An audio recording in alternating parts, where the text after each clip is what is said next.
All right, without turning anything on at all, I just went from the basement and turned the main valve on, and they are running.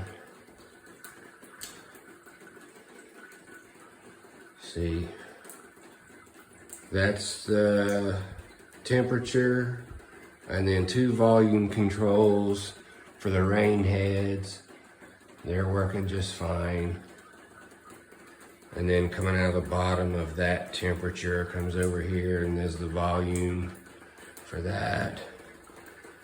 And here we have the temperature, and the bottom 4 are on one volume and the top 2 are on the other volume.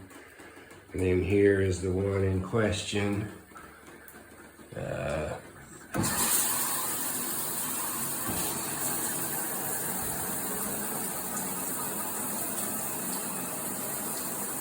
They're working just fine.